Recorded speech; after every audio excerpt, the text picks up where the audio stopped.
ये जो दुकानदार कहते हैं ना कि 2 मिनट रुको, अभी गोदाम से निकलवा कर लाते हैं, तो समझ जाइए उनका गोदाम बाजू वाली दुकान ही है। No no no no. यदि यह फेसबुक न होता तो कई महिलाओं को पता भी नहीं चलता कि वो कितनी ब्यूटीफुल, नाइस, अवेसम और गार्जियंस हैं। No no no no. चेला: गुरुजी, मोहब्बत क्या है? गुरुजी: समर्पण। चेला: तो गुरुजी, विवाह क्या है? गुरुजी: आत्मसमर्पण।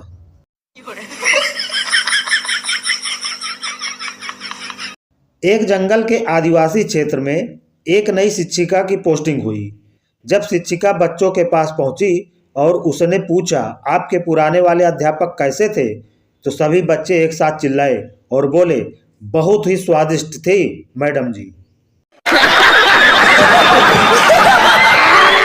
किसी ने सच ही कहा है कि अगर औरतें दिमाग पढ़ पाती न तो आदमी हर सेकंड में एक थप्पड़ खाता। महिलाओं की ओर से एक प्यारी सी गुजारिश: जो लोग महिलाओं से उम्र पूछते रहते हैं उनसे गुजारिश है कि वह एक ही बार पूछा करें। बार बार पूछते हैं तो महिलाएं खुद ही भूल जाती हैं पिछली बार कितनी बताई थी। No no no no. एक आदमी अपनी पत्नी और नवजात बच्चे को अस्पताल से घर लेकर आया। पत्नी ने पति से कहा कि बच्चे ने डायपर गीला कर दिया है, उसे बदल दो। पति: मैं अभी काम में व्यस्त हूँ, मैं वादा करता हूँ कि अगली बार पक्का करूँगा। थोड़ी देर बाद जब बच्चे ने फिर डायपर गीला कर दिया तो पत्नी ने फिर से पति से बच्चे का डायपर बदलने को कहा। पति ने मासूमियत से पत्नी की तरफ देखा और कहा, मैंने यह नहीं कहा था कि अगला डायपर, मैंने तो ये कहा था कि जब अगला बच्चा होगा तब मैं पक्का करूँगा।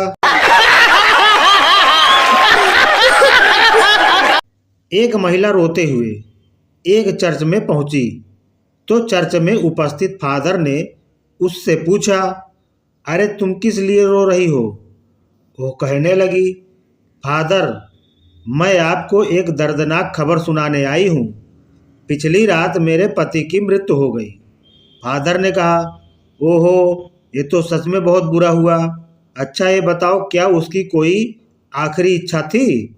महिला बोली, हाँ फादर। फादर बोले, तो बताओ उसकी आखिरी इच्छा क्या थी? महिला कहने लगी, उसने मरते हुए मुझसे कहा कि अब तो इस बंदूक को प्लीज नीचे रख दो। No no no no. एक इंसान ने अपने मित्र से कहा, दुनिया ऐसे लोगों से भारी पड़ी है जो अपनी मूर्खता पर भी जश्न मनाते हैं। तो मित्र ने पूछा, वह कैसे?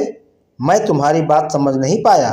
वह इंसान समझाते हुए बोला, सीधी सी बात है, लोग पहले तो शादी करते हैं एवं फिर वर्षगांठ भी मनाते हैं। No no no no.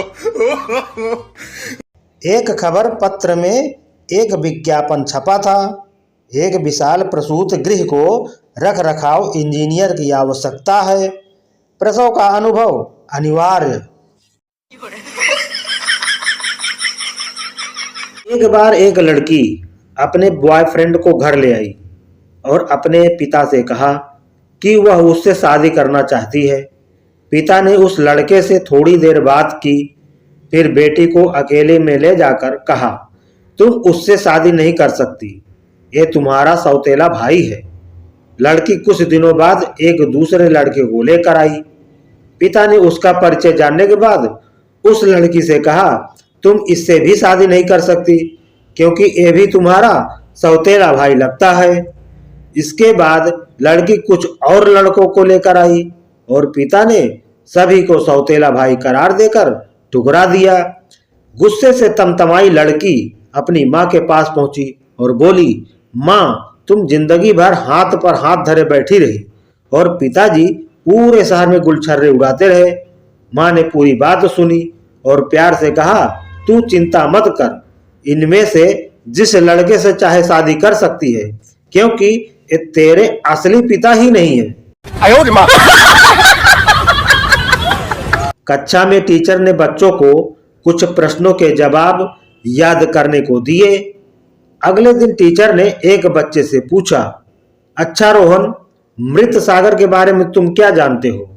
इस पर रोहन ने कहा, मृत सागर? सर, मैं तो यह भी नहीं जानता कि वो बीमार भी था और यह मृत कब हुआ। स्कूल में इसकी कोई छुट्टी भी नहीं हुई है। No, no, no, no. Pappu, मैं तीर्थ यात्रा पर जा रहा हूँ, सोच रहा हूँ दारू छोड़ दूँ। चिंटू, ये तो बहुत अच्छी बात है, इसमें दिक्कत क्या है? पप्पू, पर किसके पास छोड़ूं? सारे दोस्त कमीने हैं, साले पी जाएंगे।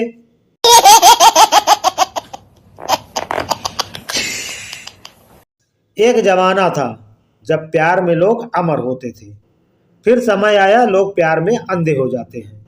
अब तो समय वो है जब प्यार में लोग तोतले हो जाते हैं। अले मेला बाबू, गुच्छा हो गया। No, no, no, no. पत्नी, कैसे लग रही हूँ मैं आज? पति, अच्छी लग रही हो। पत्नी, एक शेर कहो ना मेरे लिए। पति, ये जो लग रही हो तुम इतनी प्यारी, इस पर लग जाती है मेरी तनख्वाह सारी।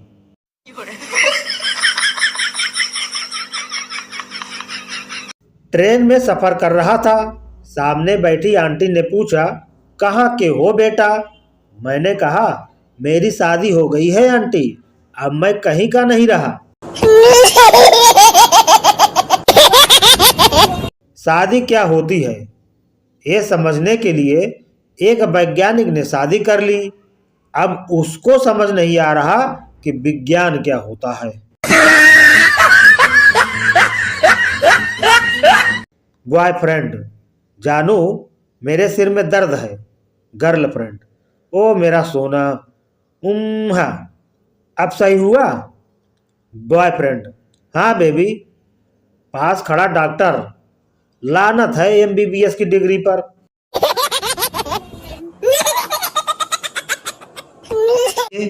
घड़ी 24 घंटे टिक टिक करती रहती है और पत्नी 24 घंटे किट किट करती है।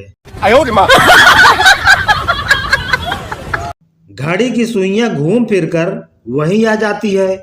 उसी प्रकार पत्नी को आप कितना भी समझा लो, वो घूम फिरकर वहीं आ जाएगी और अपनी ही बात मनवाएगी।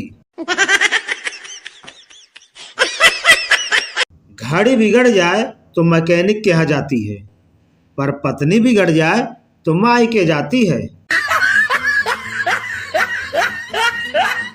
घड़ी को चार्ज करने के लिए सेल का प्रयोग होता है और पत्नी को चार्ज करने के लिए सैलरी का प्रयोग होता है।